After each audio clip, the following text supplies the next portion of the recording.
This is Guardian Radio, your station for up-to-the-minute news and intelligent, interactive, and engaging conversations. 96.9 FM. The views and opinions of the hosts and guests are their own and do not necessarily reflect the views of the management and staff of Guardian Radio.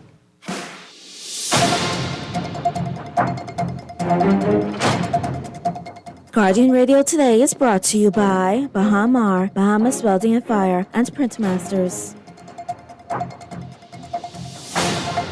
And good afternoon, everybody. It's Friday. I love it. I love Fridays because part of that is getting to spend some time with you. This is Guardian Talk Radio on a Friday, 96.9 FM, and you're with me, your host, Robin D. Lines.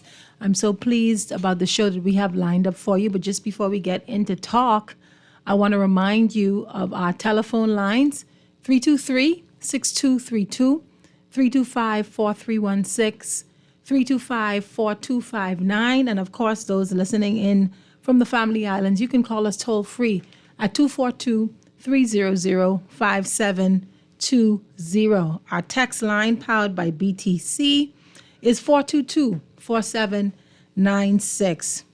All right. And so let's have some fun today. I'm so happy to see our producer, Chris, holding it down, and he's going to keep me in order. We have two more guests coming to today's show today. If you know, on the 26th, which was Wednesday, we actually observed the anniversary of women's suffrage in this country. November 26, 1962, the first time that women were able to exercise a vote. All right. So we're excited about this week. This week is also Women's Week, National Women's Week. I see the Department of Gender and Family Affairs doing a lot of things.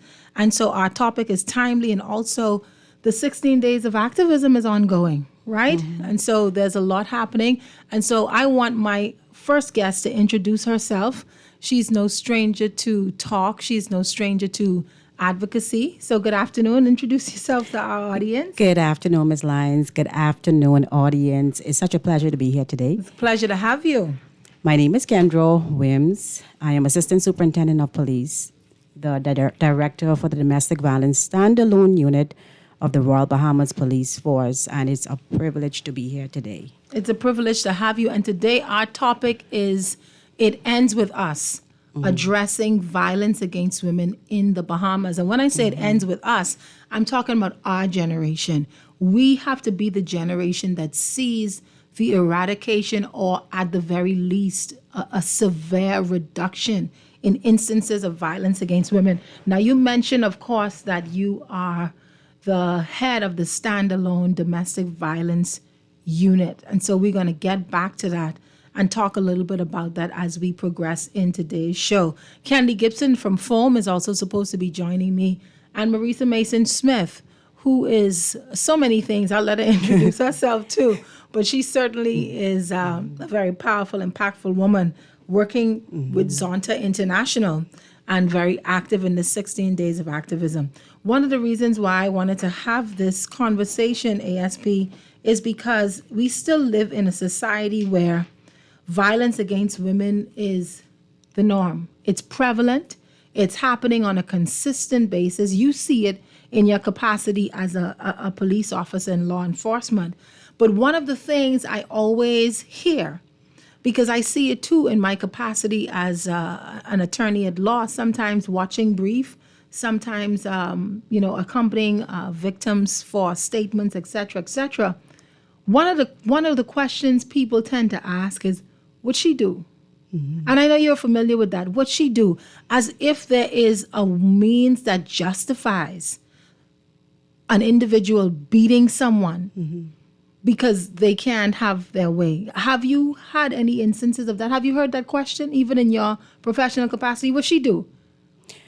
That question always comes up, even when victims make complaints of domestic violence. Wow. They would say they are the fault.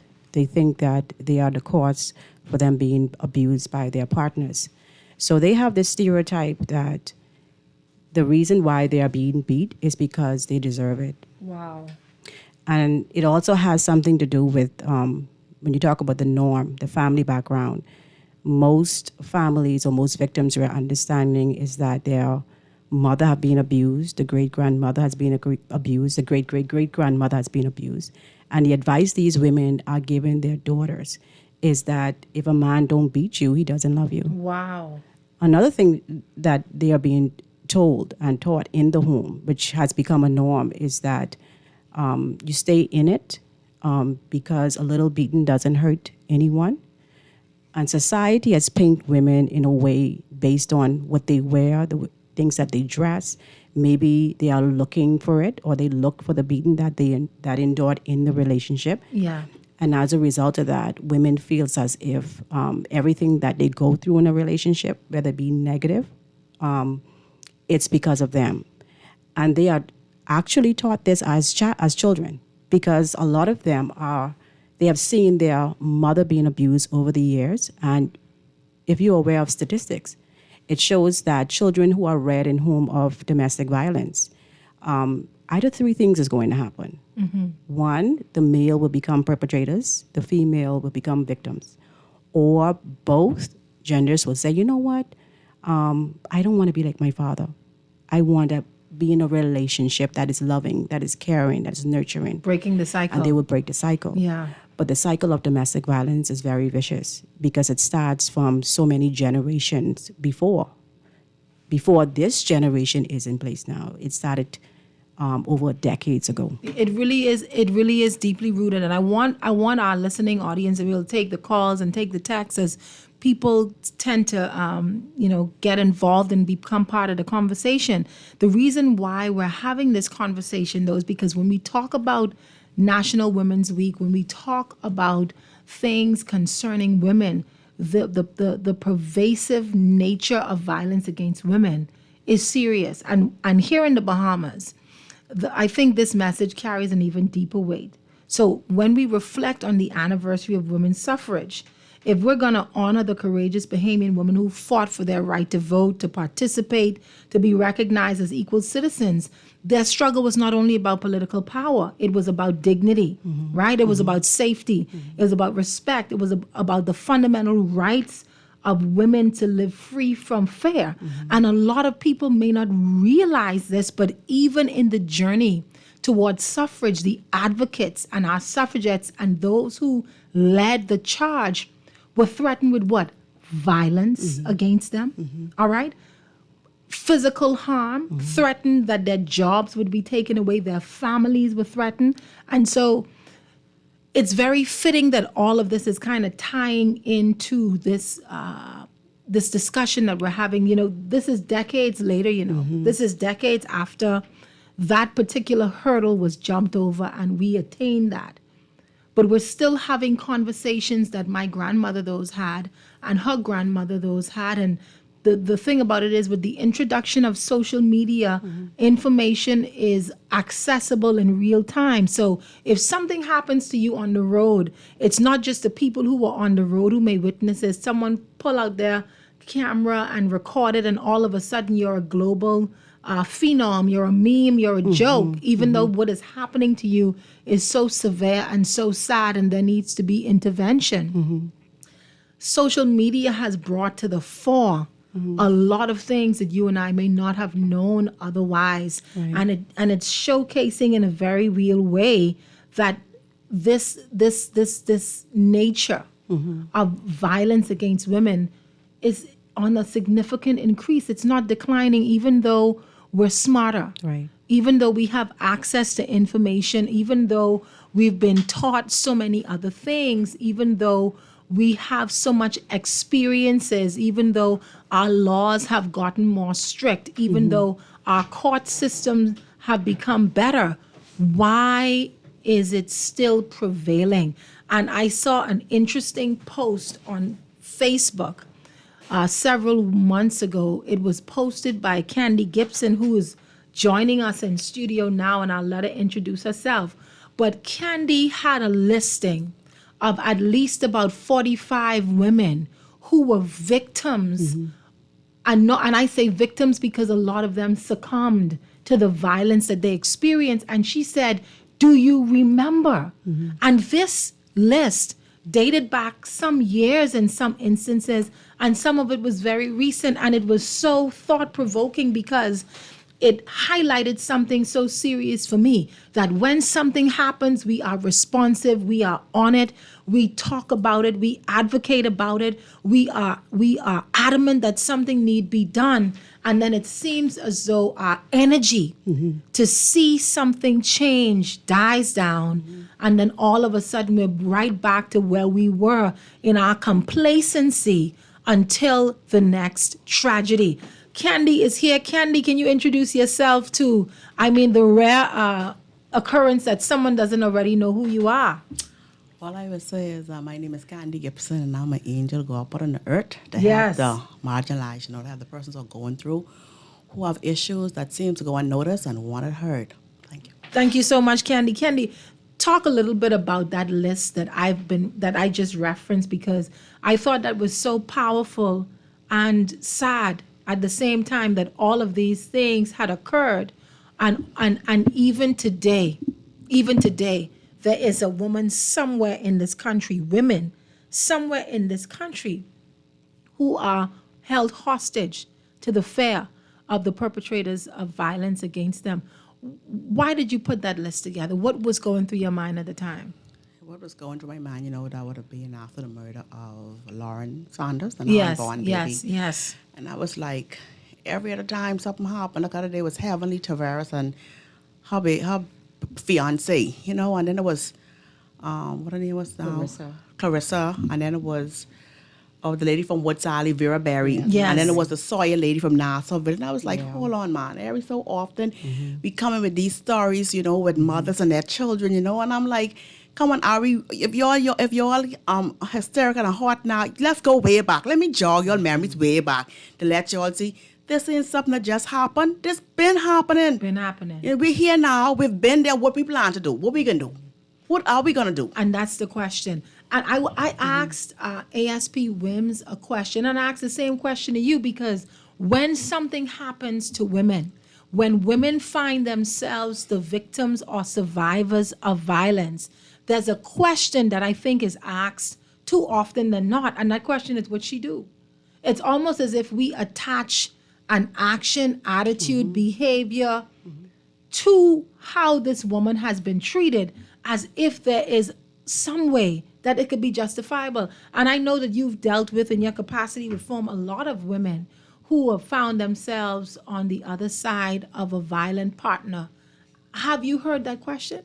Yeah, it's just sad, when it comes to the women, it's always a blame game. What she did. What she do? Yeah. It's never, what couldn't she have done? It's what she do to deserve it. Oh, ain't nobody just can freak her like that. Ain't nobody just can throw acid on her. Ain't nobody just can juck her or chop her. What you mean nobody has the rights to... No one, and that is it. I think that's the mindset, and that's the mentality, that women are still not seen as equals. Because when you have to remember the history of how women were seen. We were property. Yeah. And that's one of the reasons why you take on the name of your husband and you kind of absorb yourself in his identity. Now, I have no problem with the two becoming one. That's biblical. But I'm just talking about women not having our singular identity until the last century, Prior to that, you were the property or responsibility of a father, and that's why he gave you away, and you became the property and responsibility of a husband. Yes. And that conversation, right, about women being property or chattel is how the whole conversation about, and I ain't gonna get into that this show, but marital rape and violence against women, and whether a husband could even rape his wife, all of these conversations have correlation. All right. But what I want to say now is violence in our country, whether it is, because it's not just physical. When we talk about violence against women, we're not just talking about physical violence. We're talking about emotional violence. We're talking about sexual violence. We're talking about economic violence. Financial, yeah. Yeah, because you can abuse someone and be violent against someone and not lift a finger and not lift a hand and have that woman completely in complete subjection and servitude to how you wish to treat her.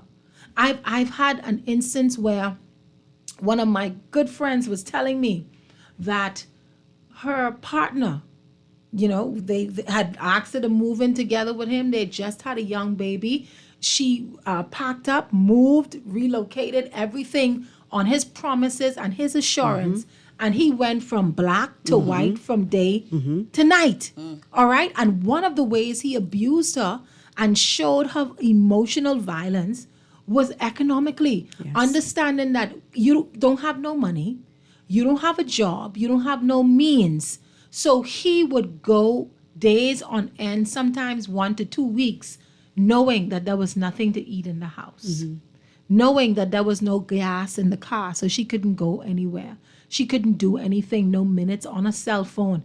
What psychologically trying to do what? Break her down, Yeah. break her spirit, break her mind. And that is what we are dealing with. And I want to talk now a little bit, and I'll start with you, Officer Wims, some of the drivers, some of the major drivers, the major causes of this perpetuation consistently of violence against women. And one I mentioned already, and I think it's the gender inequality. I think it's still the way women are seen, oftentimes by the world, oftentimes by our own society. It's this inequality that teaches our boys that dominance is masculinity. Dominance is masculinity. If you want to showcase yourself as being a man, then there is a dominance that you must have over the female in your life. And it teaches girls to endure it. Officer Wims mentioned that if he don't beat me, he don't love me. Where did that psychology come from? Where did we come to an understanding that that was okay? That this was an example or a manifestation of deep feelings of love. And I am guilty of these thoughts myself. Not if he don't beat me, he don't love me. But certainly, being in relationships and feeling good about a display of jealousy, feeling good about a display of uncomfortability if my boyfriend sees me talking to someone else, hey, who are you talking to? Not even understanding or realizing at the time that this was an exercise of control. This was an exercise of dominance. You see, as women, we feel good, Charlie, and when we talk to nobody, girl, just me, girl. If he see me on the phone, he's trip out, girl. And we like the way that sounds. And I myself have found myself guilty of that until I came to a knowledge and an understanding that that is not love. That is not love. But I want to talk to you, Officer Wims. What do you think is the major driver? Why do you think we still dealing with this serious issue of violence against women, even in 21st century Bahamas? I think what I had mentioned earlier in terms of the family structure, it goes way back to the home. It goes back to what our young ladies, our girls, our boys are being taught. The boys are being taught, you're not supposed to cry. A boy is supposed to be stern. And as he becomes a man, that's something that he remembers not to show emotions. At the same time, the girls are taught, it's okay to be abused in a way by someone who, quote unquote, that loves them. But in actuality, it's not love. So you have a lot of men who feel power and control is what they need to do to dominate their partners. So we're seeing a lot of power and control in relationships where men are now locking down on women's cell phones. They are going through their cell phones and the women, they brag about it. Wow. They say, man, he put a track on my phone. He put a track in my vehicle. It's like, child, he's so jealous. I have him on lock. Where he's so jealous. And this is something women gloat about. There's something that they rejoice about. But if you are aware of even the cycle of abuse, and I would even coin this abuse with incest, because this is something that never was talked about, that always has been shied away from. So Ms. Gibson had mentioned something earlier in terms of violence of women. Many years ago, many decades ago, women were being abused. And this is not something new to the Bahamas now. It's just that it's coming more to the forefront now, which is very, very good. But what I'm seeing is that even when we go into the school systems And we train our young boys and we train our young men what is love, what is control, what are those elements. And we find that a lot of young girls and boys do not know what love is because they are growing up in a home where the norm is violence. And aggression. And aggression. Yeah. So this is what they are displaying in the schools. This is what they are displaying as young adults. And now in society, we have the crime rate of violence, basically with men who are committing these crimes as it relates to our murders. So we wonder how we got this way, where it came from. Why is it that these young men are so violent? It all stems from retaliation. It goes back to retaliation. A lot of young men say, well, they saw their mother being abused by their boyfriends, and they saw their mother had multiple men that came into the home and never stayed. So now we're rearing children in the home to say that is okay.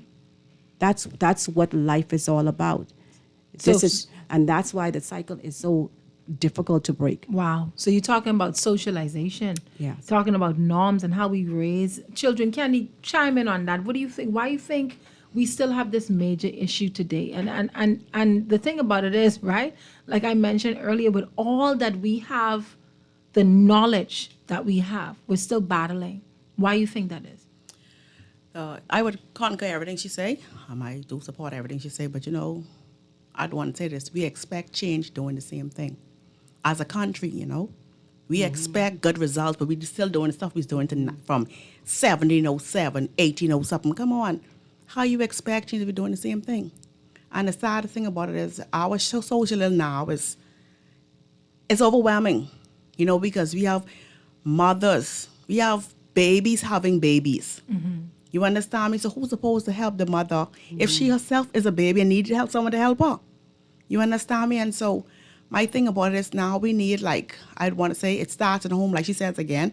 You understand me? You even see the boys now, they acting spiteful and petty towards their girlfriend, their wives. That's learned in the home. Mm-hmm. Oh, my mommy mad, my dad, she let my daddy says, or she throw away the phone, or she do this, or she do that. This is what boys learning. Girls learn the same thing, to be petty and spiteful. So when they get older or they go into the school, they only reiterating what they said in the home. And it's not okay. It's not okay. It's not okay. And I think that's important, because when we talk about socialization, when we talk about experiences and learning through one's experiences, we have to have parents and guardians take accountability for how children are being raised and how children are being presented in the world. I think another issue that we have that keeps driving this culture of violence is our culture of silence. See, because at the end of the day, sometimes in families, secrecy and silence is encouraged. So a lot of times people are more ashamed of the reality of what they are experiencing than they are willing to get out of that experience. Yes. How could you be more concerned about what people think than you are about what you are feeling and what you are living? This culture of silence, this culture of shame.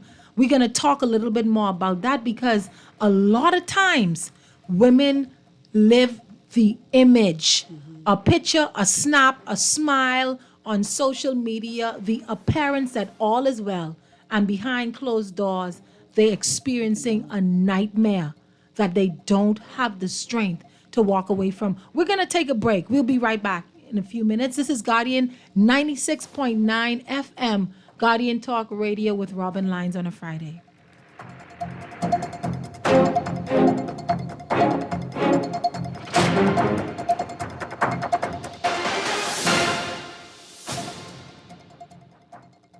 Girl, Junior just showed me Bella Boy in his phone. What you mean? He take picture of that good-for-nothing boy? Shh, you don't want Bella here. You say that. She always say that's my good child. So what he doing in Junior phone? Oh, he there because the police looking for him. He on their wanted list. Wanted persons in your phone now? Yes, child. And when police want to find anybody quick, after something happen, they can send pictures direct to your phone. Go to Google Play or App Store and search for Crack Crime Bahamas, then pick install, and it will go straight to your phone. There is also a section on missing persons? Yes, girl. Everybody needs to get this app so police can tell us right away when these people go missing. Just like like an alert system. Yes, it has numbers for Crime Stoppers Bahamas, so you can call and nobody knows it's you. Call directly to Miami and give the information without giving your name or anything about you. I tried the other day, and when I hear Junior and his boys talking about where they hide those guns, I walk quick round the corner and call that number. Call 328-8477 from Nassau or 242-300-8477 from the Family Islands. Always on the go? Missed the show? You can now listen to Guardian Radio talk shows anytime, anywhere on Spotify and YouTube by searching Guardian Radio 96.9 FM or by entering the name of your favorite show. You can also listen by logging on to GuardianTalkRadio.com and clicking on the podcast tab. Guardian Radio, continuing to provide you with fresh news and smart talk anywhere, anytime, all day. You try to rest, roll with the best. For all your printing needs, there ain't no one better, no. For posters and banners, magazines and flyers. For window decals, greeting cards and newsletters. No job too big and there's no job too small. You name it, we can print it, just give us a call. Let Print Masters bring your masterpiece to life. Located in the Nassau Guardian Building, telephone 302-2361. Love the show? Want to give your support? Become a sponsor today. Call 302-2300 for our rates and packages. That's 302-2300. Become a sponsor on Guardian Radio 96.9 FM. Fresh news, smart talk, all day. This is Guardian Radio 96.9 FM. Fresh news, smart talk, all day.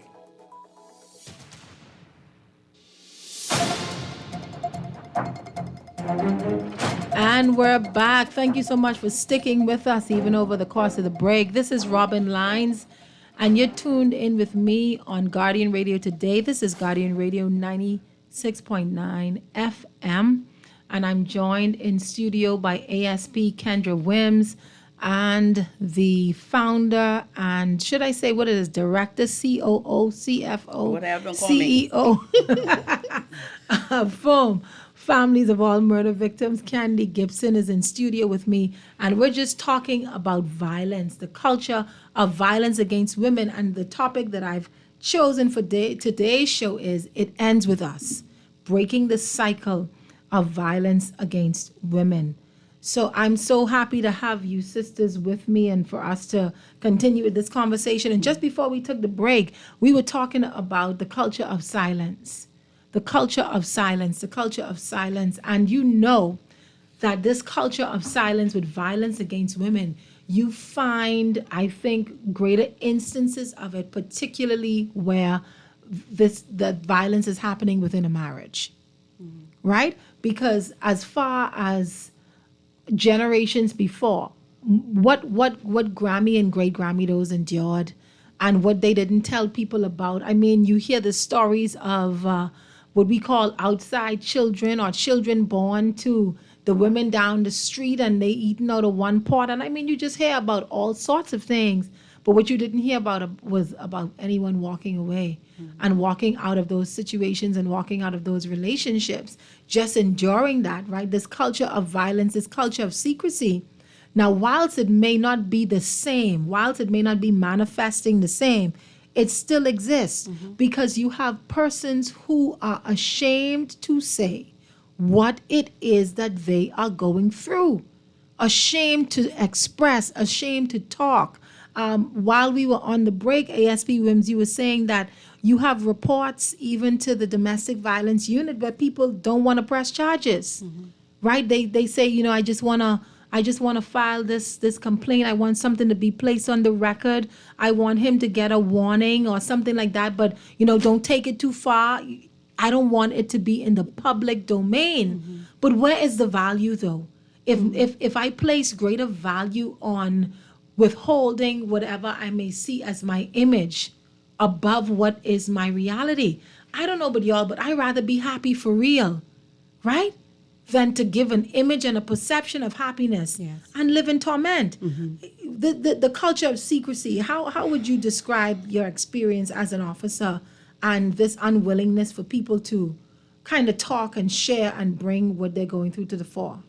I find that for more than 90% of our victims, the fact that secrecy, they hold that dear to their heart because of who the perpetrators are. So it depends on who this individual is in society. They are very reluctant to bring it forth to the forefront. I've had women who were pastor wives who came forward and they said they just needed help. Wow.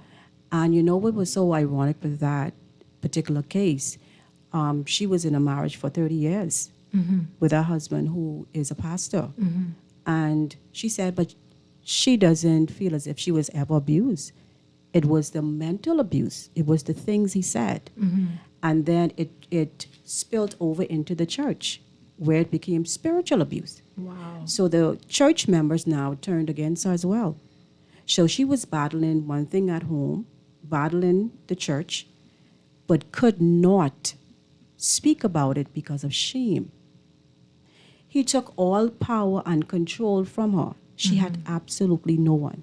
Wow. Sadly, with that case, she ended up in Sandlands for a little over a year Wow. because of it.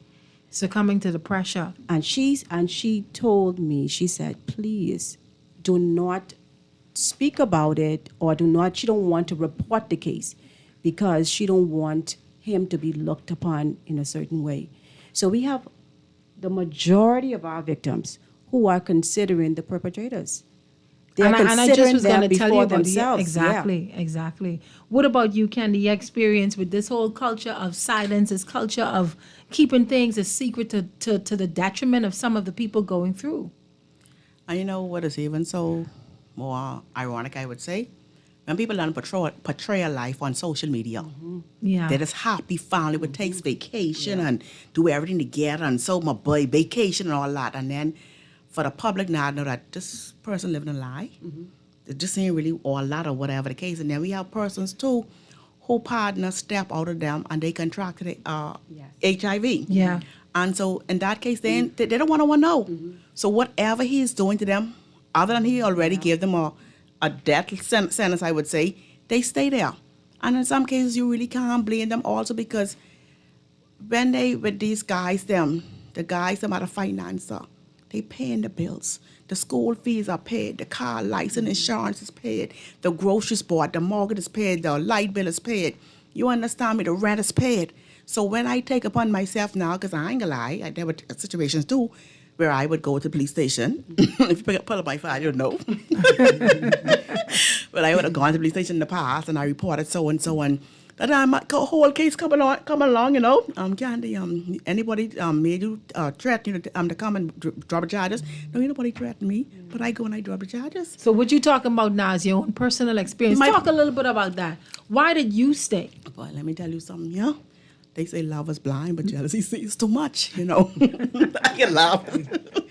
I stayed, let me tell you the reason why I stayed in my relationship is because, number one, you know, people already said it wasn't going to work. So I had a point to prove, but it's going to work, but I don't care. This going to work. I can stick it out. This going to work. And then two, you know, I already had two children for two different guys, you know, and so I was like, man, I can't have my daughter growing up I can't have my daughter growing up without a daddy. My little boy already grew up without his father. Now my little girl, and I always wanted my children to be in a two-parent home. But unfortunately, I was not afforded that opportunity, you know, because, you know, both of us have anger issue, you know, anger lie. I come from drama, he come from drama. So when we came together, it was a volcano. You understand me? And so there were times where I hit him first too, I ain't gonna lie. Women still abuse too now. Yeah, we do. And there were times where, you know, he threw the blows first or I threw the blows first or whatever the case is, you know, but trauma begots trauma. Yeah. And I realized that and our issue in our country is we don't go seek help. There's nothing wrong with going to seek help. Hey, I'm not perfect. I don't have it all together. We'll go in a relationship today. That don't work. Instead of we try heal and try get help, another relationship. Another one. Yeah. You understand me? And that person come with their bag and you along with your bag, and there is going to be an issue. So I would tell, even now, I still suffer from trauma because I said one day, like I said before, we had an argument and I pitched. And he was like, what happened? I said, I thought you was going to hit me. You know, and that's because the trauma in the past. Yeah. You understand me? So instead of we try heal, we go on to somebody else broken. Yeah. And so I would encourage persons today, and that's what I think is another issue why we're having domestic violence, because we never heal. So you think you could say anything to me? I could fire back and say anything to you. You say A, I say B. We see our way down to the F, and that's where the fight starts. Yeah. So we need to heal. I think so. I want to take a call and bring our co-host. My co-host is always the Bahamian public into the conversation. We're talking about violence against women. It ends with us. We have to break this cycle of violence in our country. Caller, you on the line? Hello. Hi, how are you? I just tuned in. It seems that you guys are talking about domestic violence in relationships, or Well, just violence against women generally, but yes, domestic sorry, guys. I was gonna talk situations about- as well. I was going to talk about the quiet majority is. But I guess you all don't want to hear about the. Okay, sorry about that. No, I just wanted to talk please about chime in. What is the quiet majority? What are you the referring quiet to? majority of the abuse of men who can't even. Now, see, that's what I'm saying. I just tuned in. I thought you guys were talking in general about the domestic violence in the relationships, and I'm telling you, there's a solid majority of men who is not looked upon as masculine to even complain. I mean, complain. You look at as soft, and you can't even vent to your boys or to your friends because they'll say, "Hey, you got this girl beating you. You cry like a."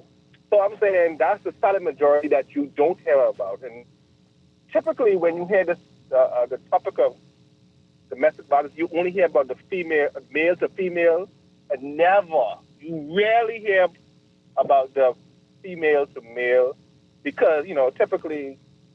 Hello. Yeah, no, we're listening to you. So my last point is you rarely hear about the abuse women do towards men, because of course women is looked upon as the speaker of the genders, and so it's okay when a woman hits hot grits or on a man, or hit them with a frying pan, or hit them with a Guinness bottle. That happens. I see that on fish fry happening. Trust me, it is not okay. It's never okay. Typically, it's looked upon as she carrying on. She can carry like that. But if he raises his hand to touch her, you'll have 10 men line up on him. But all the time you'll see she verbally abusing him or hit him, and no one, everyone, don't worry about that. But that's the only point I did. Like I said, sorry, but talking about No. You good. You good. We're actually gonna touch that button that you touched in a minute, because ASP Wims has a point to make on that, even in her experience with the domestic violence unit. So thank you. We'll take another call. Call, are you there? Hi. Hi. Robin, how are you? I'm doing fine. How are you? I'm great. I will call you later and tell you who I am. Robin, I was a victim of abuse. Wow. Badly abused. Let me tell you briefly. After my husband died, about a year and a half to 2 years, I started to date.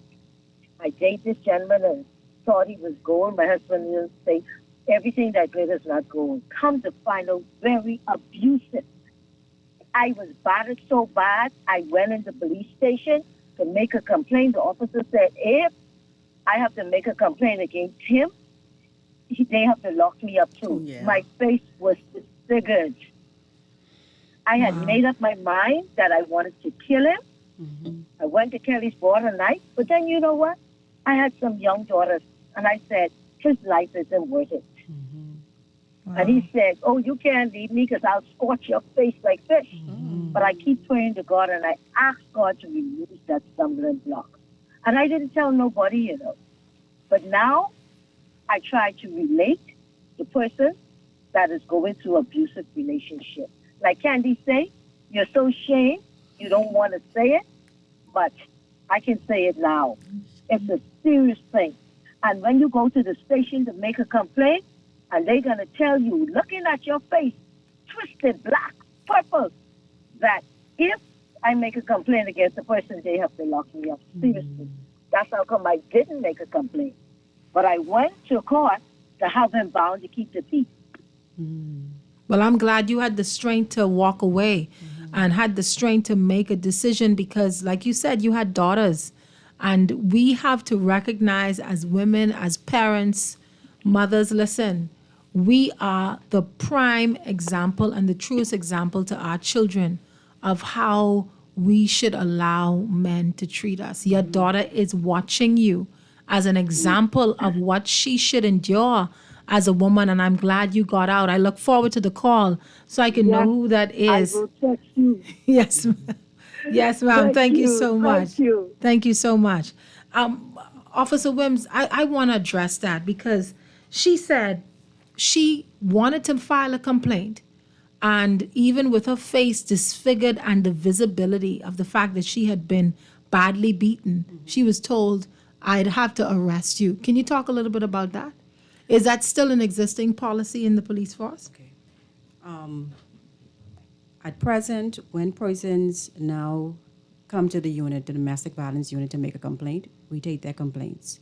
That's victims, that is.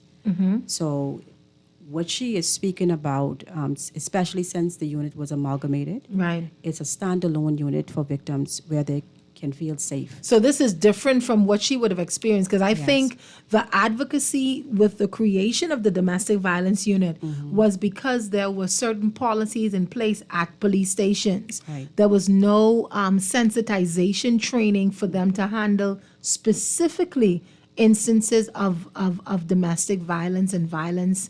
And so the domestic violence unit was the response. Now I know it started from 2022, correct? Yes.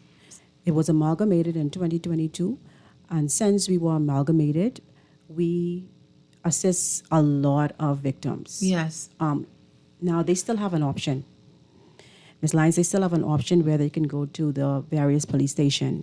That's if they choose not to come to us initially. But we were established just for that, for domestic victims of domestic violence. When police officers, however, go into training, they are trained on every level on how to treat victims of domestic violence. They are also retrained. Now, the officers who are part of my unit, they receive international training as well. And a lot of the training are sponsored by the U.S. Embassy or IDB. So you would find some officers who are not empathy. You would find some officers who are excellent in what they do, but when it comes to victims, they are supposed to respond to these victims. They are supposed to assist on every level. But when they come into the unit, they are assisted. That's if they want to make a complaint. Is it a different experience if I go into the police station, any police station nearest me or nearest where I experience physical violence? Is my encounter going to be different than it would be if I went into the domestic violence unit? I think it would be different in a way. Why do you think so? Is because you would find that in the police station they are dealing with multiple cases of every level, whereas armed robbery, sexual offenses, or stealing or minor major offenses, whereas the domestic violence standalone unit specifically deals with domestic violence victims, and in some cases perpetrators as well.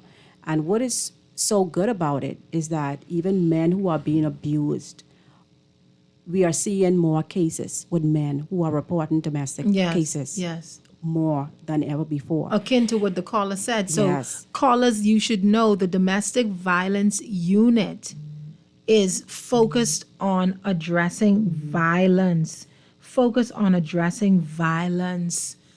in the household, and it doesn't matter who the perpetrator is, and it doesn't matter who the victim is. There is assistance for you, and we're going to give you some information about the domestic violence unit and how you can get in contact with them and how you can get assistance if you need it, if you are in an abusive situation. And listen, it doesn't necessarily have to be domestic. And when I say domestic, you don't have to be living with your partner. If it's an intimate partner, violence and abuse, that unit is there to assist you.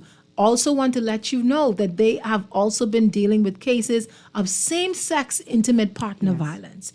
And that's another thing that's becoming prevalent, and under the veil of secrecy, people are being abused and not being helped. One of the things I think we have to talk about as well, though, is that there's a lack of early interventions when you see the telltale signs of abuse.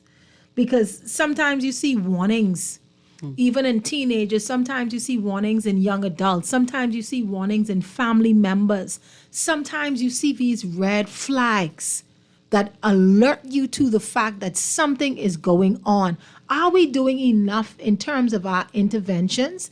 Are we doing enough in terms of us trying to assist someone who we don't necessarily have to know, but I think if you are close enough with someone, Candy, you can tell when something is not right. You can tell when something is going on. Even sometimes in the way people interact with each other. You can tell if a woman is afraid of a man. All right? I've had friends, and I can tell in certain questions that you ask them, they almost look for permission. Yeah. It's almost involuntary. So are we doing enough in our own interventions, picking up on these nonverbal cues and communications to assist those persons who may be experiencing violence? Are we doing enough? What do you think? I would say it'll be like both persons, because at the end of the day, like, you could be the one to pick up, I could walk right in and say, right now, Wims, is everything okay? Something don't seem right. You a little off today. You may tell me, no, that's just a headache I have, or, so it still takes both person, because you could communicate in your language.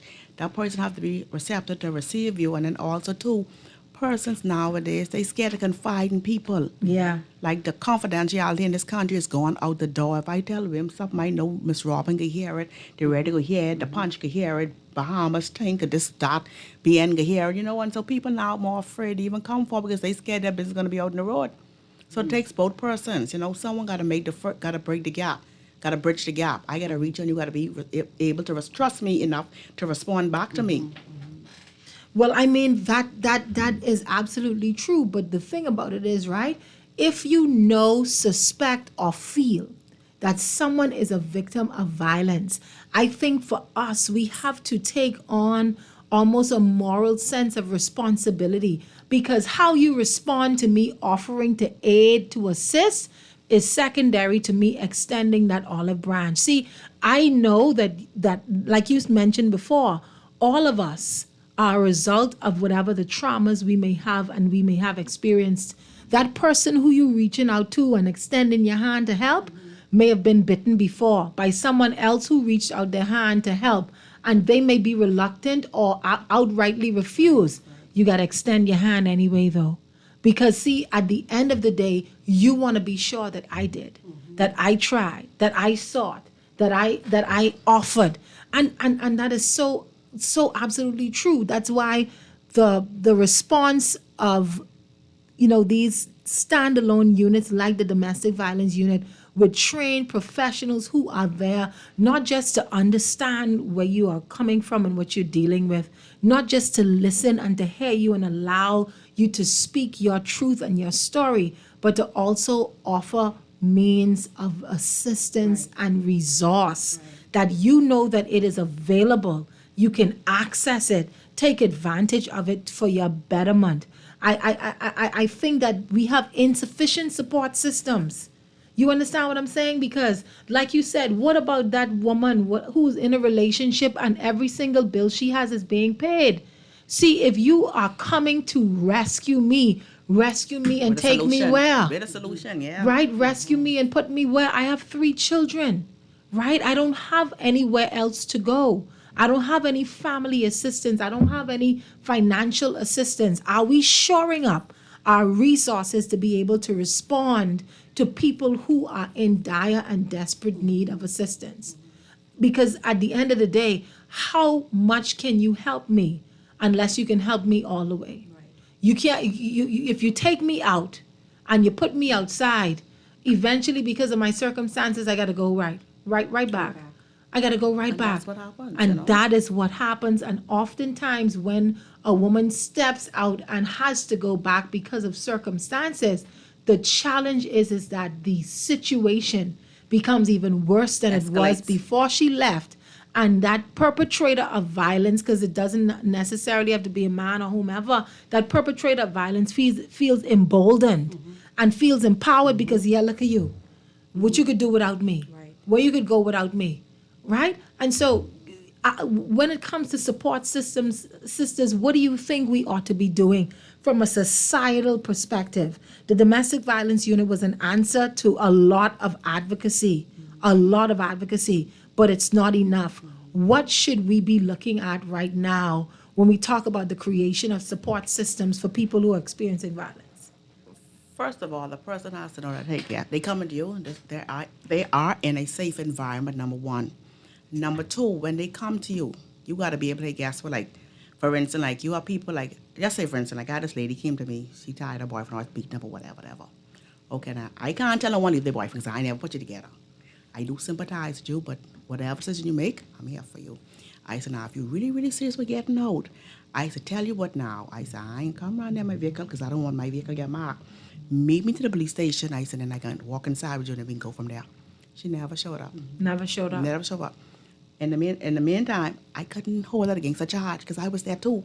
Yeah. When you love someone, you know. That four-letter word is that's a serious word, you know. And so I called, I said, hey, just checking up, see everything. How was it going? You didn't show up. So I couldn't. I said, that's fine. I said, that's me. I said, hold on now. I said, it's okay.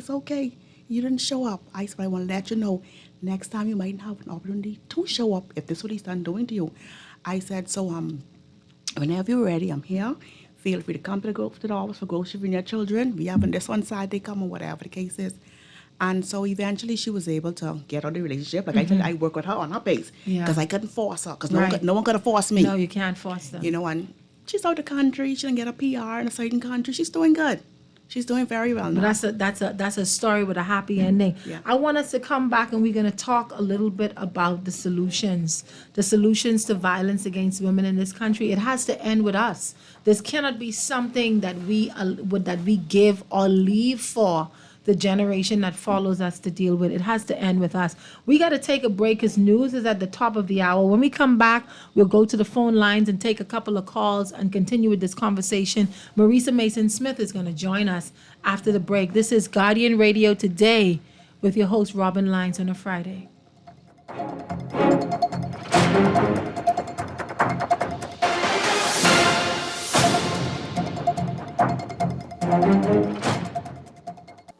Step inside the John Baptiste Jazz Club at Baha Mar, where the rhythm of the islands of the Bahamas meets the soul of New Orleans.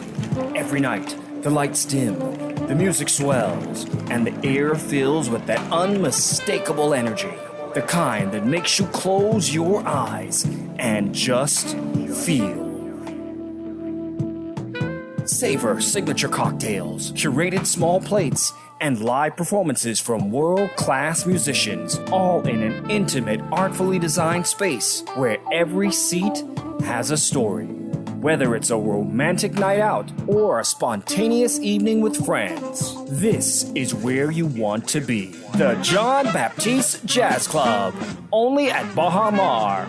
Reserve your table now at bahamar.com/jazz club or through the Baha Mar app because every evening plays its own tune. Black Friday alerts. BWF is doing it even bigger this year. Deals, and more deals. Don't miss this chance for massive savings. Shop BWF for the biggest sale of the season. Slash prices, doorbuster specials, and unbelievable savings. BWF 1 week total blowout savings. Monday, November 24th through Thursday, November 27th, 8 a.m. to 5 p.m. Black Friday, November 28th, 7 a.m. to 5 p.m. and Saturday, November 29th, 8 a.m. to 6 p.m. Save big on appliances, hardware supplies, hand and power tools, automotive supplies and accessories, lawn and garden supplies, kitchen and outdoor cooking supplies, griddles, grills, and fryers, household supplies, Christmas supplies, Junkanoo and craft supplies, toys, floral decor, and so much more. BWF, we are more than just our name. Number 13 Wilton Street, telephone 394-0004 or 6. Check us out on Facebook. We ship to the Family Islands. This is Guardian Radio, your station for up-to-the-minute news and intelligent, interactive, and engaging conversations. 96.9 FM.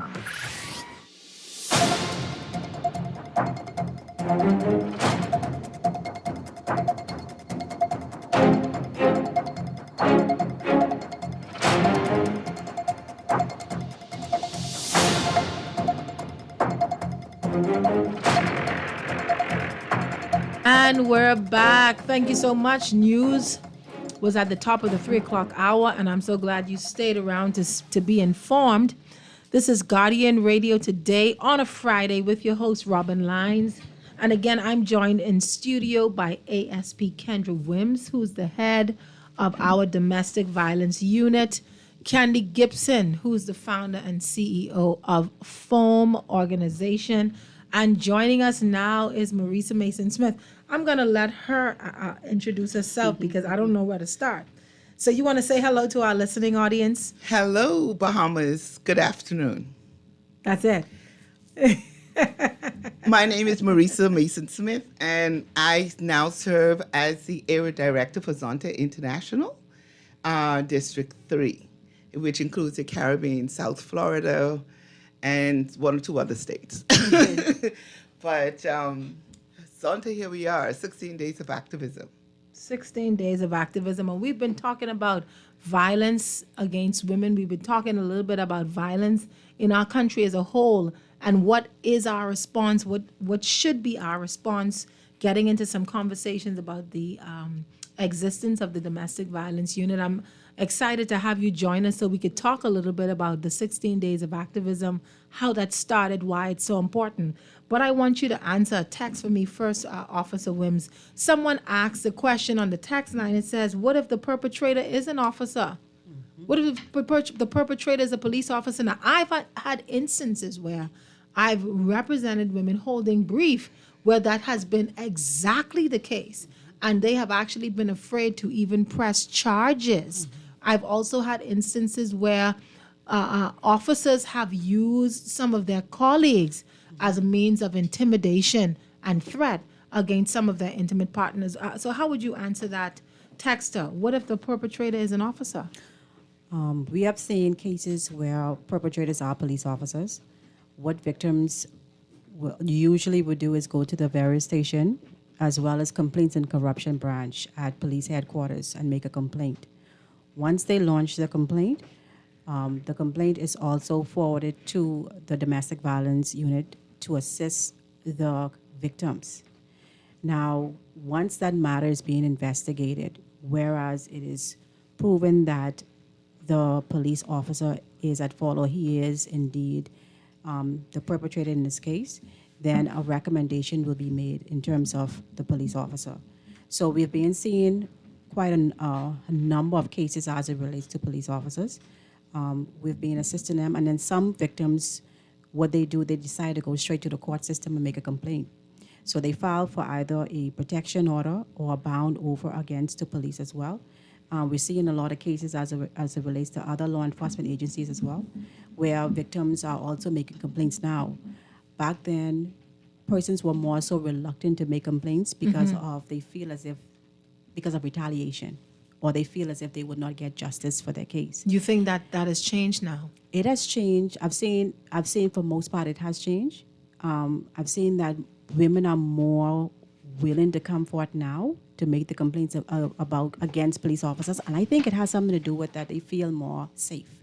I think they feel as if that their matters are going to be taken serious, and I think it's also because of what they said before, is that we showing them more empathy for what exactly happened to them, as well as their children.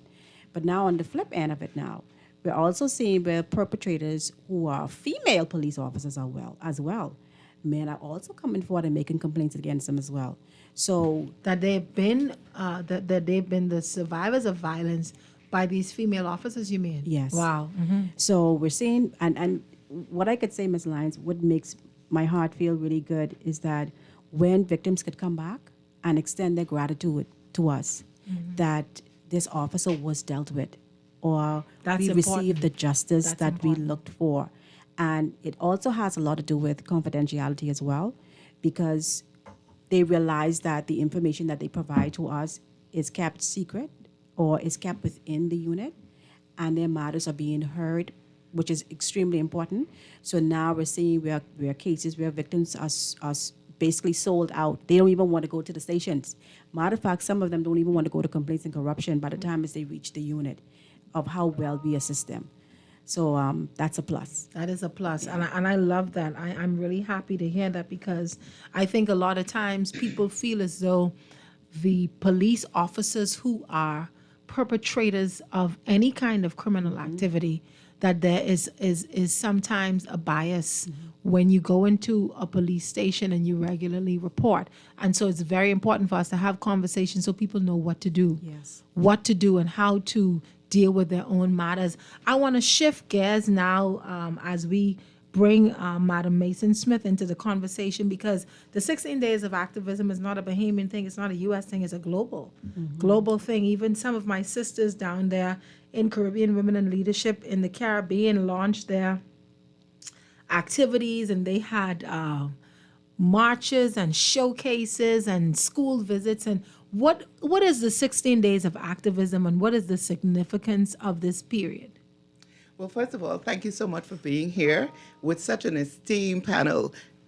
Madam Wims, Thank you for Madam being here, Kenda, too. Candy, and yourself, women who have led the fight, who have been advocates in your own right. I'm very grateful to just join you this afternoon. Thank you for being here with us. And Zonta International is an international organization, and of course, Zonta Bahamas is a chapter of Zonta International, where we are united as clubs all around the world to advocate against domestic violence and gender-based violence. Yes. In 2012, the United Nations, of course, they, through UN Women, saw the need to create such a campaign against women and domestic violence. Not that it was not there, but there was a heightened awareness.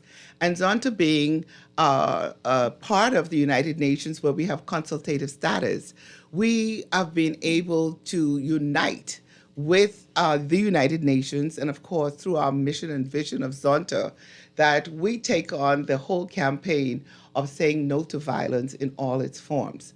And of course, our governments, successive governments, have signed on to all of these treaties and conventions that says that we are also against violence in all its forms. We have the Bella de Parum, we have so many other conventions we've signed on to, the SDG goals, and in particular, as we look at number 5 of those goals, it talks about women and equity and safety. Wow. We definitely are in support of those SDG goals. And so we have until 2030 to really fulfill the conventions that we've signed on to.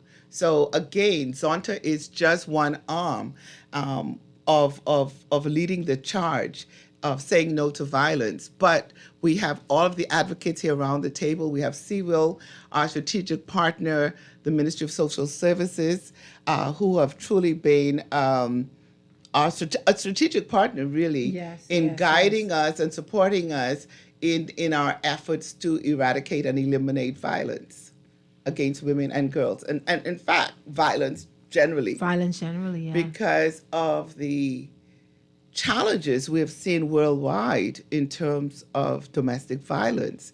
And our statistics are quite clear.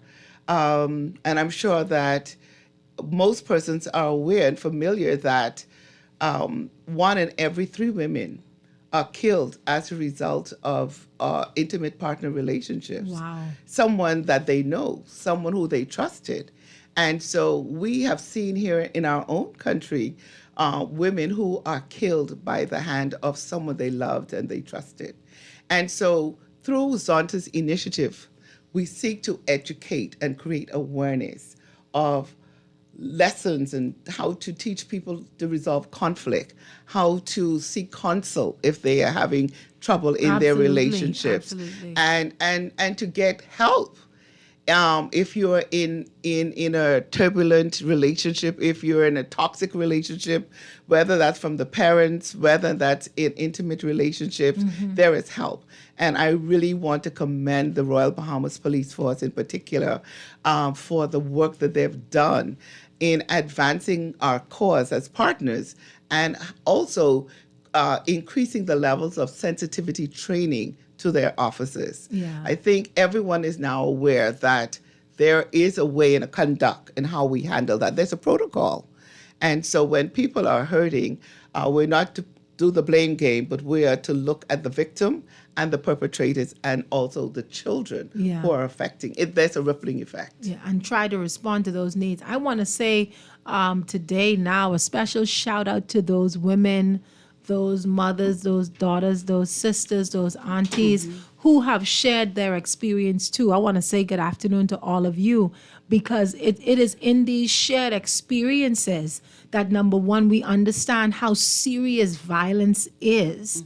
We understand the extent and the gravity and the toll that violence has, not just against the person who's experiencing it, but against the people that love them, against the people that are witnessing it. We talk about trauma, we talk about impact. When you care about someone, what affects them affects you too. And imagine children who are not able to sift through their emotion, and they lack the maturity and the growth to be able to compartmentalize certain things and deal with it. So they internalize these things, and it manifests in so much different ways. And now we have a prevalence of violence amongst our children.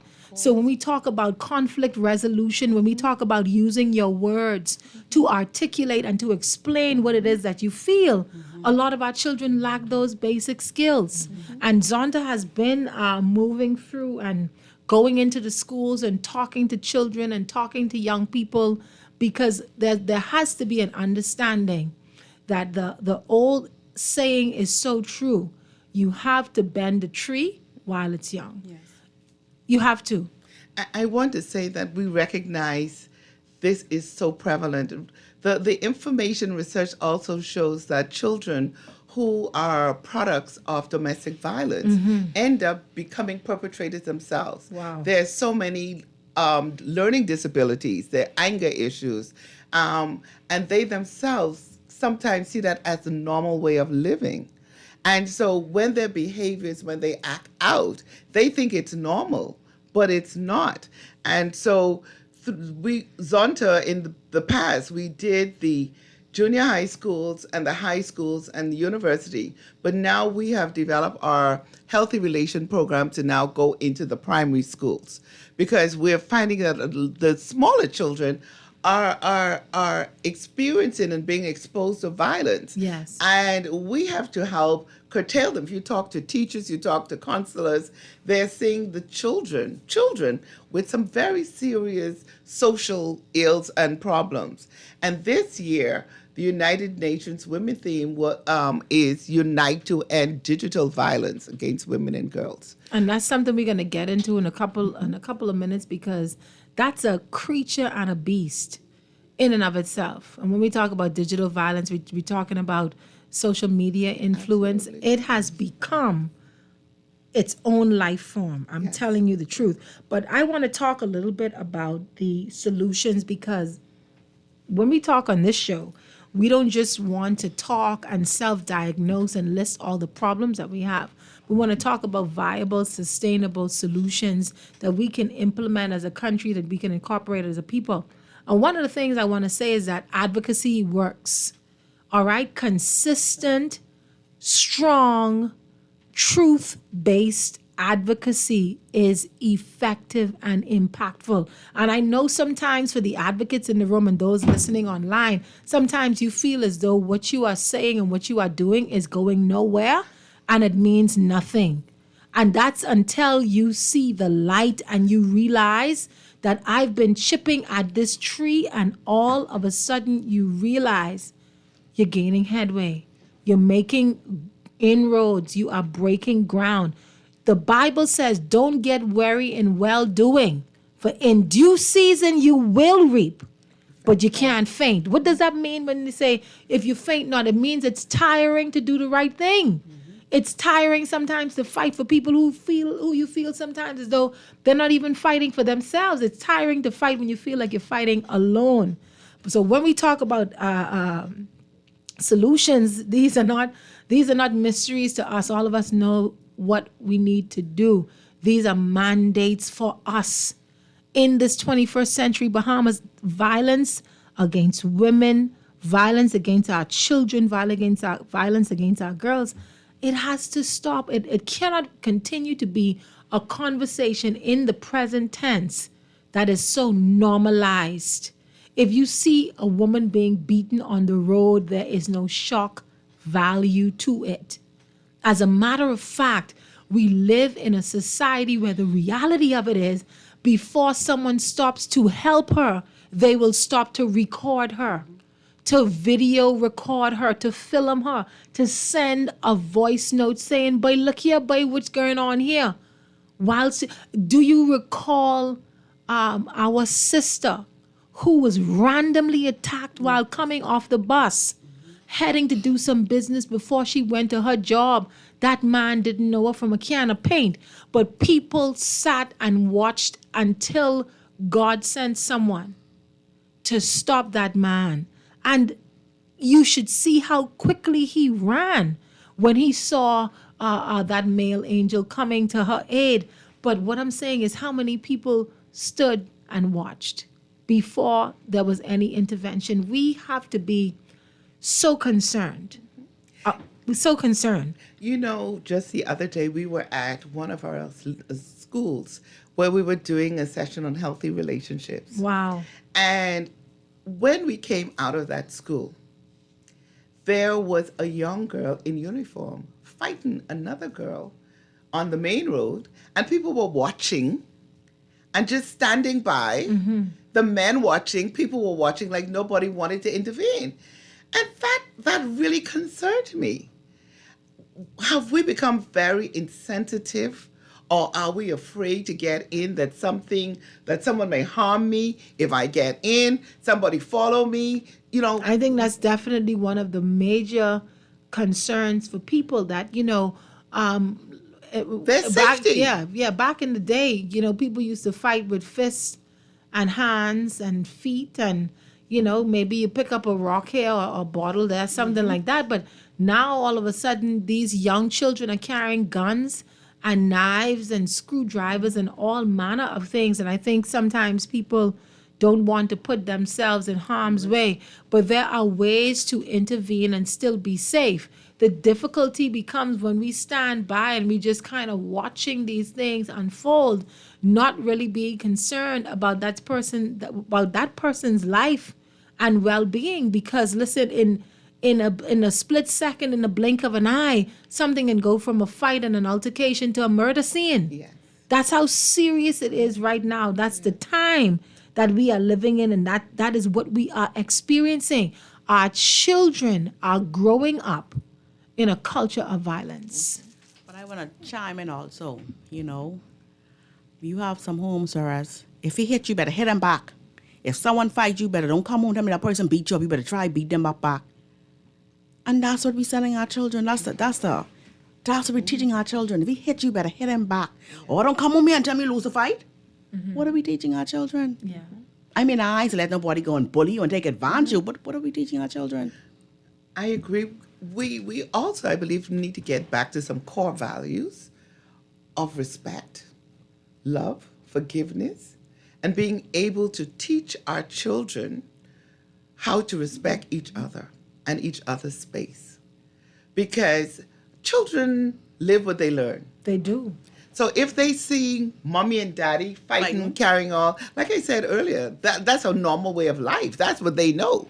Daddy hit mommy, mommy hit daddy. And so that's a means of protecting their own little turf. Yeah. But it has escalated to the point where results is showing now that almost 1 in 4 adolescent girls ages 15 to 19 has been in a relationship with violence. That's been physically violent. Wow. And put that in perspective, because you said 15 to 19 or 14 to 19. They're saying age 15 to 19 15 to 19, right? The majority of those young adolescent women who are engaged in relationships are engaged in relationships with people near their age. Older. Many times older. Older.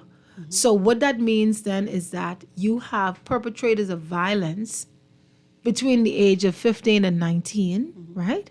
And you have persons who are preying on vulnerable young women and using violence as a means of controlling them as well. Okay. And we have to recognize and realize that our children's access to information is both negative and positive. Because in the palm of their hand, and these phones and these tablets and these mobile devices, they can access anything that you can access. unless you put serious parental restrictions on these devices. And in some instances, some parents don't even know how to do that. So at the touch of a button, our children are being exposed. I want to go to the call line so that our co-host can kind of chime in on the conversation. We're talking about ending this cycle of violence, this societal, cultural normalization of violence to the point where we sometimes ask, what'd she do? Why? She had to do something for him to carry on like that. I want to go to the call lines. Call, are you there? Hey, great show, how you doing? All is well. Thank you for calling. You wanted to chime in? This is a great show and a great topic, right? The problem is that I don't think that we could actually stop violence right now, right? It'll have to go probably into the next generation because we have a long culture and history of violence. We have normalized it, and now the worst thing ever, we have something called the internet and social media where people are more exposed to even different stuff. So, plus people actually grow up watching adults fight, so they think it's normal. Wow. The first thing you do is you tell your son, right, well, if someone hit you, hit them back. So, what you think you can grow up? If you were hearing that from you 2 years of age, right, and now you're 18, right, what you think can happen to the child? He feels as though if he attacks someone, that's normal. He doesn't see him or her doing anything wrong. Wow. I think that's so true because we were talking about that all through the show, weaving that into this conversation of violence, experience, experiential learning, what young people see, what they have been taught and trained to see as their response when something happens. And I think I want to talk a little bit about why we don't do enough with conflict resolution right after this other call. Call, are you there? Good afternoon, Senator. How are you? I'm doing fine, thank you. How are you? I am doing great, and good afternoon to everyone in the studio. Senator, I think this conversation is one that needs to be a continuous conversation because until we as a people recognize the various forms of abuse and how they are perpetrated, then we may be able, even though we have some of the solutions, but to enact some of the solutions is so important. To a man, I think basically a lot of women, for instance, do not understand. Yeah, physically, by strength, they may not be able to match us. But mentally, and this is where the abuse for men actually occur, mostly, is mental abuse. We know by law you cannot touch if you call the police station, for instance, that used to be the norm. A woman could call a police station and say, hey, a man is attacking me, and they instantly would respond. Mm-hmm. But if a man calls and says that he's being attacked by a woman, you may not get the same level of response that a female would get. And until we are able to correct that and realize that abuse is abuse and attack is an attack, until we get to that level, then we are not going to solve this thing at a level where we are supposed to solve it.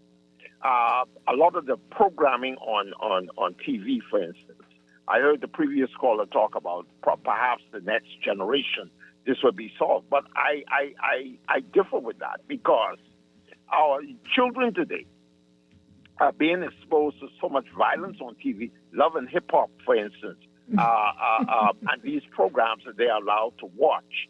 Whereas and I'm sad to say it seems as if the norm is Black American women attacking other Black American women and attacking the men. And it seems to be a norm until we, too, get to the point where, yes, we must educate our parents then, or parents of young children, to perhaps not allow them to watch that sort of stuff. And yes, the cell phones is another thing that they have access to. They may prevent them from the TV, but from the cell phone, they may not be able to prevent them because they have these devices in their hands. It's just a myriad of social ills that we can cure if we would just put some control mechanisms in place. But I don't want to be long-winded because I can get. I appreciate you, Delaveau. Close my views here. Okay? Thank you so much. Thanks for taking my call. Thank you so much. Thank you. So when we talk about solutions, let's get into that. When we talk about solutions in this conversation, because that's really what has to drive our advocacy, our belief that this could come to an end, our belief that things could get better, I think one of the most important tools in our arsenal is education. Yes. When you're talking about solutions, education to me, because we have to teach, first of all, healthy masculinity. So if we teach dominance as masculinity, that is unhealthy masculinity. If we teach that women ought to be suppressed, if women ought to be controlled, if women ought to be dominated, that is unhealthy masculinity. But we have to teach our children, not just our boys, our children, the communication of respect, of consent, of conflict resolution. If I have a problem with you, if we don't see eye to eye, if there's no agreement between us, what happens next? Because sometimes as parents, sometimes as guardians, sometimes as persons to whom children are in our care, we don't have these conversations with them. What do you do when you're angry? How do you express emotionally and in a healthy way your anger, in a way where you exhale, in a way where you express, but you do it and it's not to your detriment or the detriment of anybody else? We need to start to break these conversations down. And, what I'm finding is because there are so many learning gaps that you have to talk to some adults as if they're children. Because they have not had these conversations. They have not had the resources. They have not had the support. So when you're talking about these things and you saying because of their age or because of, experiences that they may have had, surely they know. Guess what? Oftentimes, they do not know. They are just as lost as any little child would be because the people who raised them did not know. You cannot give what you do not have. You cannot teach what you have not learned. Education and that's why nonprofit organizations like FOAM and others are so important because they meet the gaps where government and family sometimes can't meet those gaps. And that's my number one. And I'll go around, as we speak, ladies, about what you think are some of the ways that we can find resolution to this pervasive culture of violence. Education, for me. All right? And Madam Mason-Smith, what are you thinking? I want to just add to what you have said. I think parents also need to add boundaries to that listing you gave just now. That children need boundaries. Yeah. Parents sometimes need boundaries as well, depending on where they are. But in our culture, according to statistics, 72% plus of our homes are headed by single mothers. Imagine that.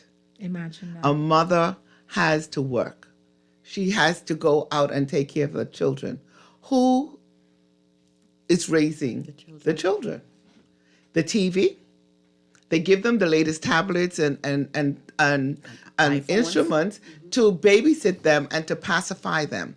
And many of these instruments they do have parental control on them. But sometimes the parents may not even know how to turn them on and how to access that. But one of the things that Zonta is committed to doing, and again with FOAM and of course with the police and other NGOs, is that to continuously provide education and awareness platforms and opportunities to help educate our women.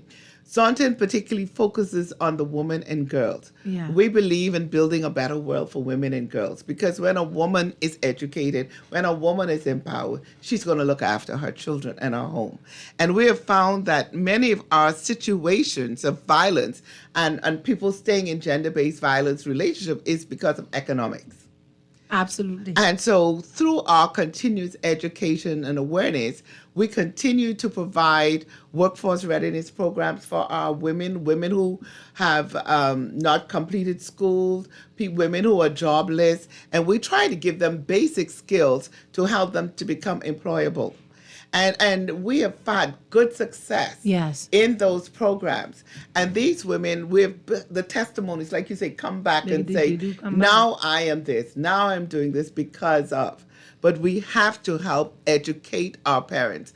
And I'm going to say we went to a school the other day and we were talking about boundaries. This is junior high children, school children. And we were talking about that no one should be looking into anyone's cell phone, and there's restrictions in that. Yeah. And this young man says, my mom can't look at mine, but I can look at hers to see what nigga coming around here tonight to see how I can deal with him. He said his mother? Yeah. Oh, okay. He looking in his mother phone because he need to know which nigga coming round tonight. This is his talk. And because I have to be the man in this house. This young man, if he's 11 or 12, he's plenty. Wow. Now, I'm saying that to say, in his mind, He's the man. he's the man. That threw me for a loop.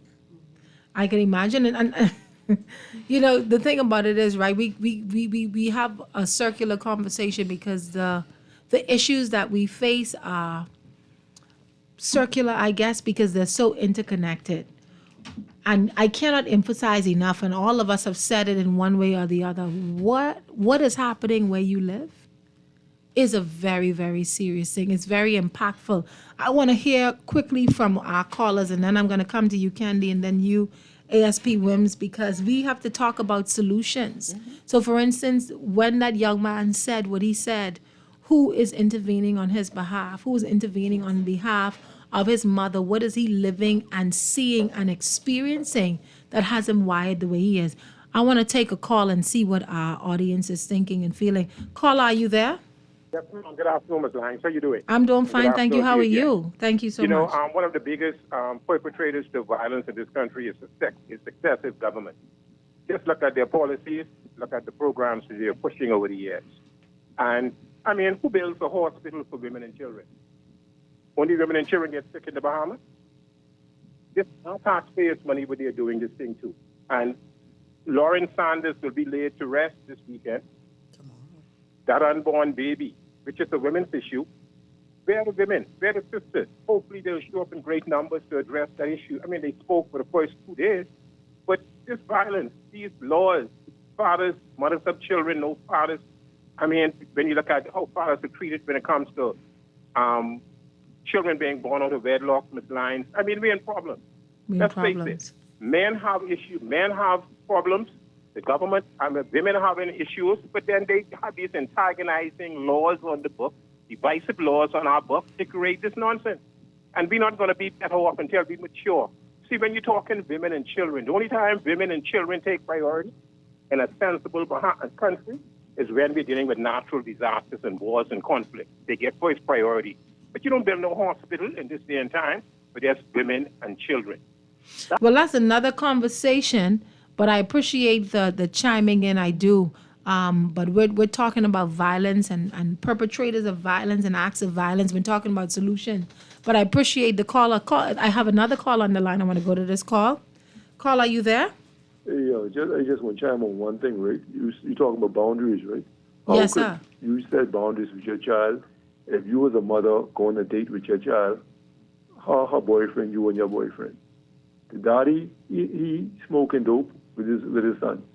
All your other friends. How could you be a friend and a parent at the same time? Second thing I would chime in on, right? I think that social media should actually be sued for the dumbing down and the social degradation of the world today. They are social media. Think about it. The dumbest things you do, what equals a like. How in the world is that possible? And you're all wondering what happened in the world today? You do something stupid, you get a like. Back in the day, you do something stupid, you get the belt. I feel you. Thank you so much, caller. Caller's talking about the influence, the parental influence, and the fact that some of our parents can't set an example because the standard is too low. The standard that they live is too low. When we come back, we're going to talk as we wrap up a little bit more about these solutions. And anytime you have these kinds of conversations, you realize how deep the issues really go, how far they affect and how much they impact. But we got to keep on chipping at it because I believe that it can end with us. We'll be right back after this break.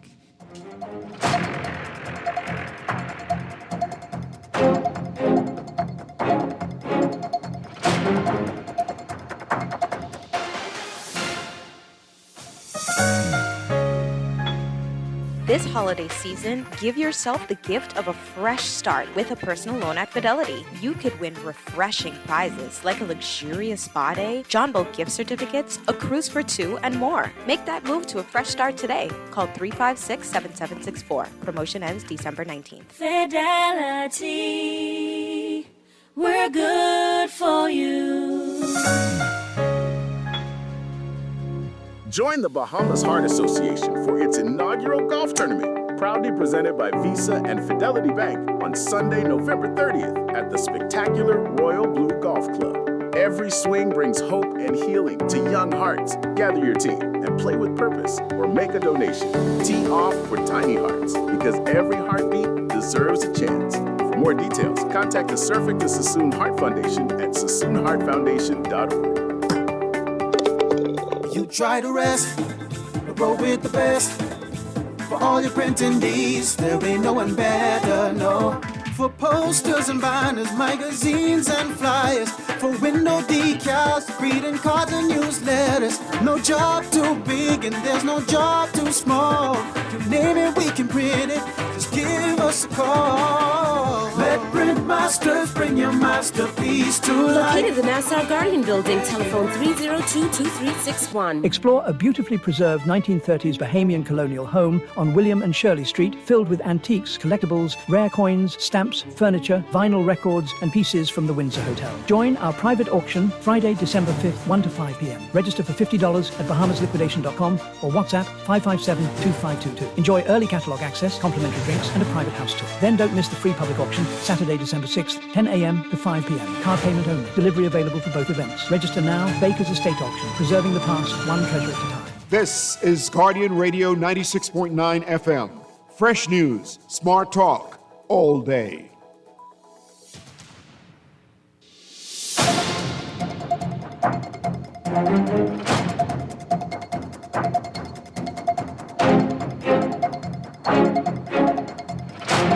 And we're back on Guardian Radio today with your host on a Friday, Robin Lyons, and we've been having a very interesting, very necessary conversation. This is International Women's Week. I think it ends tomorrow.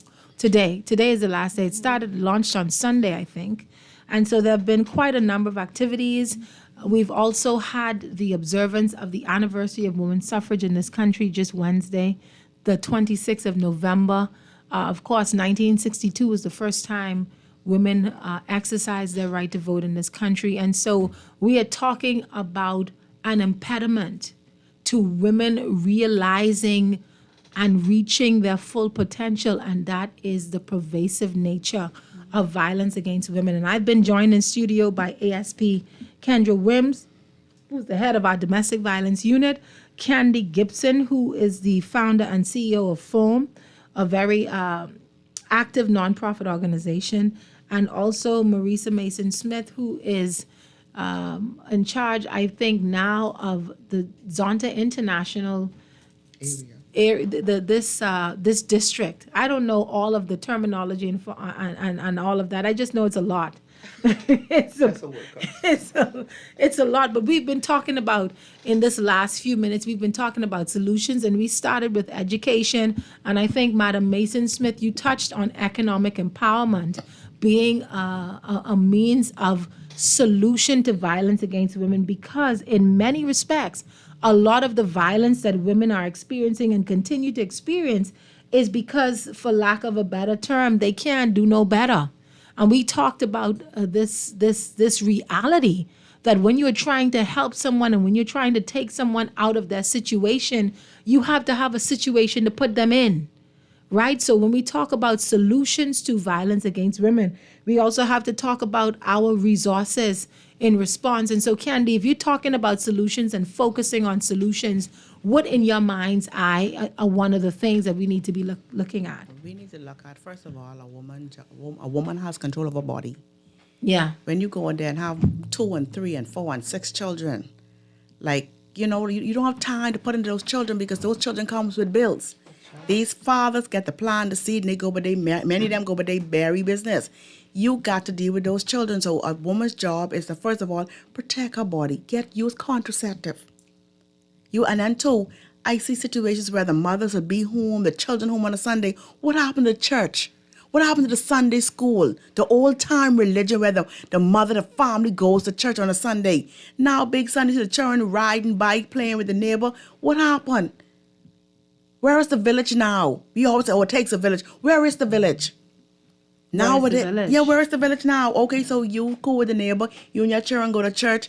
The neighbor next to you, they don't go to church. Come on, I'm Miss Mary. Is it okay if I carry him and join the church with me and my children? Is it okay? You have people living right next door, don't even know who their next door neighbors are. Until a crime or mishap happen. Oh, well, mother sick, you mean? That's my neighbor. Come on.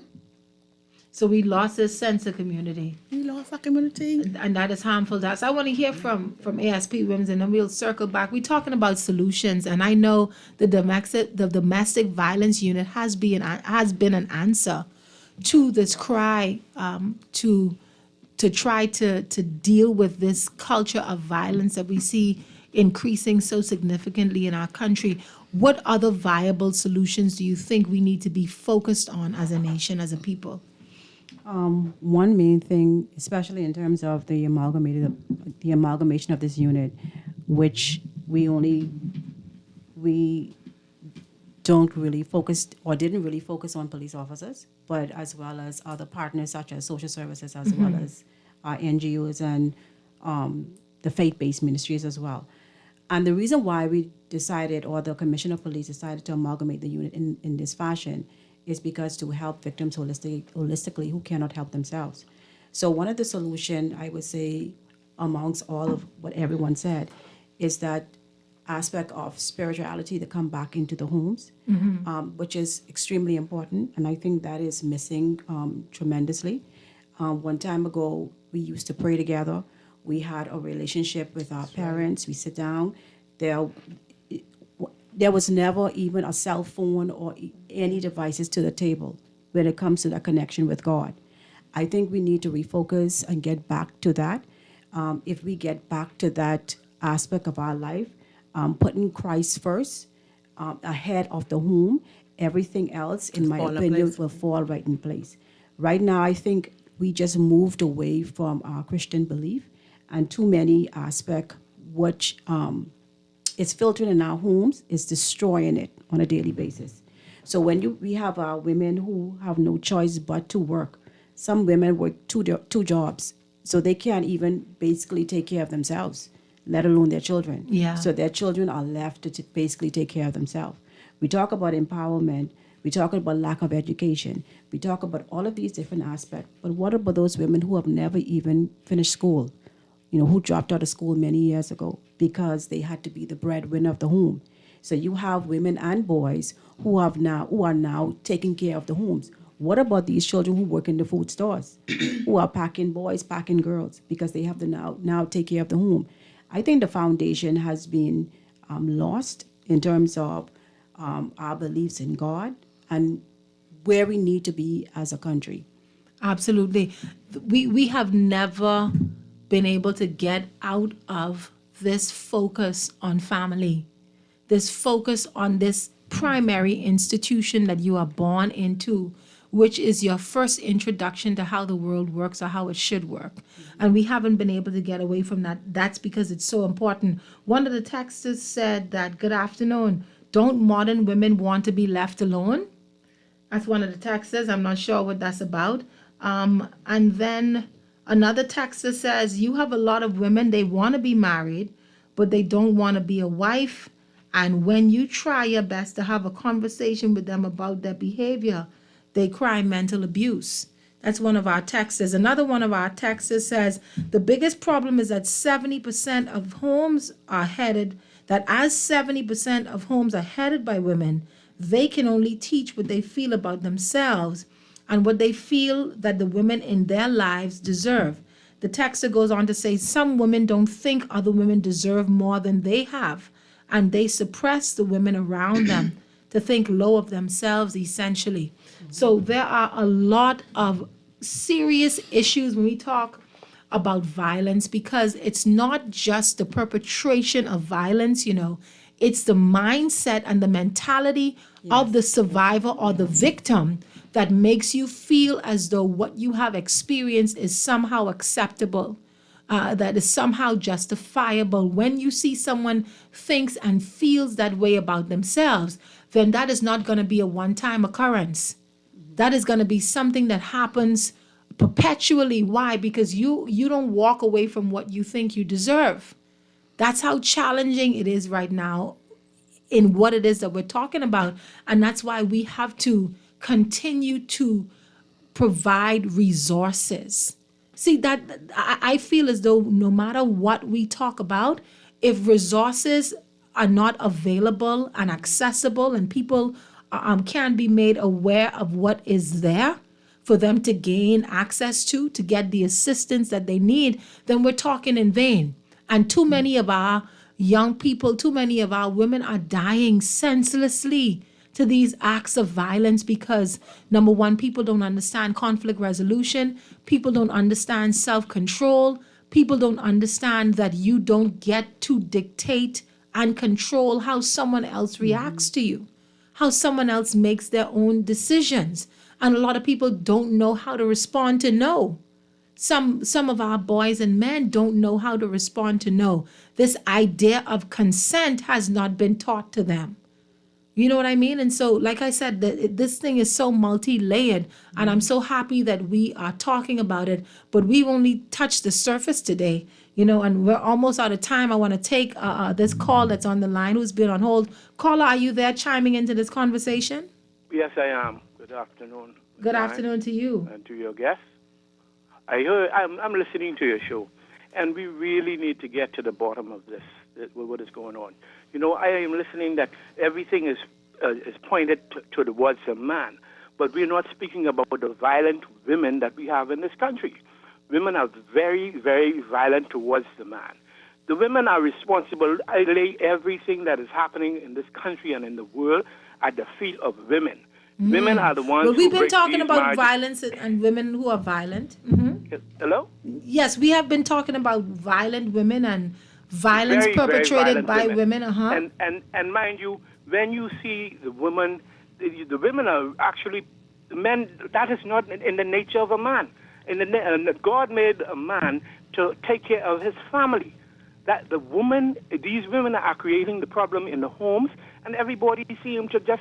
I listen to you bring women on the show all the time, but I never heard you bring men on the show for us to clarify and speak about the other side. You mean the guests? Well, I only have Fridays, and so I sit with the sisters and we chat, and then the men, they call in and they chat. We always have a very, very live and active audience of men who call in like yourselves and give their 5, 10, and 20 cents. So it's always a well-balanced conversation.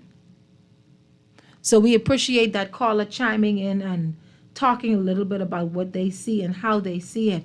Listen, we have just a few minutes left, and I want us to give any final thoughts as we wrap up. I want to start with Candy. Candy, I know that when it comes to this issue of violence against women, violence against children, violence against people, you've been very much on the side of the solution-driven responses, even in the work of FOAM, and even in the latest aspect of the project that you have going on. So in a nutshell, in a minute, what is FOAM doing to assist in this pervasive violence that we're experiencing now?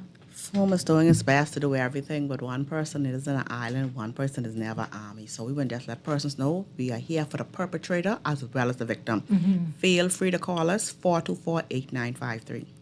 Thank you so much. And I see you doing some big things on Carmichael Road. I passed there the other day, and I came out of my car and I put my foot on the ground and I say, Lord, bless it and help me to have some resources to sow into this vision. But FOAM is trying to put together a state-of-the-art facility that's going to be able to help people, 24 hours. whether that is with food assistance, with counseling, shelter, and any other means, job readiness and preparedness, all kinds of things that they have. The vision there is great, and that is so awesome. So I want to congratulate you on the work that you continue to do and continue to be a voice in the wilderness, crying out as an advocate, all right? I want to go to this text, and then I'm going to come to you, ASP Wims. This text is saying, instead of men blaming women and women blaming men, how about we start holding our own actions accountable? Do some self-reflection. Do I have an anger problem? Am I speaking or acting abusively to the people in my life? And what do I need to do to change? The blame game doesn't help anyone. That's a very, very important and very, very true text. ASP Wims, any final words as we wrap up this conversation today? If I can conclude with this, the show, I would say do not suffer in silence. Anyone that needs help, we are here to assist at the Domestic Violence Task Force Unit. The contact there is 322-1706. And one good thing is it's a collaborative approach. Whether you need counseling, whether you need protection order, whether you need child support, whether you need access, we have all of those resources. Even in terms of even spirituality, we have that as well. Good. Are able to assist our victims holistically. So our contact is 322-1706 once again. Thank you so much. Madam Mason Smith, any final thoughts as we wrap up today? I just want to encourage us to let's love each other. Let's learn to forgive each other. And for women in particular, be responsible for your children. Seek counsel. There's so many resources out there that you can get help. And let's just build our self-esteem for women. If you need to build your self-esteem, if you need skills, if you need a job, there are jobs there for you. But we are here to help you. We want a better community. We want a safer community. And we believe that violence against women is really an abomination against human rights. And so we're saying, let us stay healthy. Let us say no to violence. And violence in all its forms is unacceptable. Amen. Unacceptable. Thanks so much once again for being part of the show. I'm going to have to call you all back again in different spaces and spheres so that we can talk a little bit more about the issues that are affecting our country and affecting our world. There's a lot to say. And people are always talking.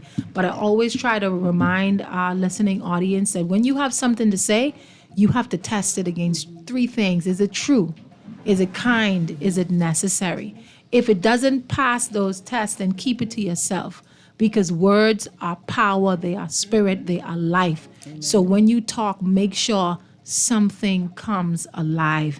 You've been tuned in to Guardian Radio today with me, Robin Lyons, your host, and my special guest, ASP Wims, Candy Gibson, and Marisa Mason Smith. This has been a very compact and robust conversation. We got to go a little bit deeper, though, as we talk about this nature and culture that is pervading with violence. We're going to talk a little bit about the Protection from Violence Act. We're going to talk about the judiciary and the response from the judiciary as it relates to violence. Are we hard enough?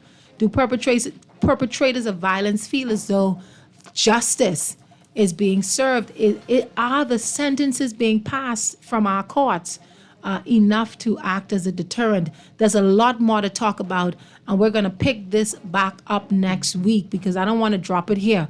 I want us to take it a little further, a little deeper, and we're going to just be talking about violence, because I want our audience to know we do not believe that violence is just something that's happening against women.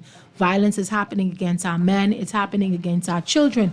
And the societal and national cost of violence is one that, as a country, we cannot afford to continue to pay. Thank you so much. Have a blessed and safe weekend, everyone. Happy National Women's Week to the mothers, the daughters, the sisters, the aunties, the godmothers, women all across the Bahamas doing everything they can to lift their family toward the light.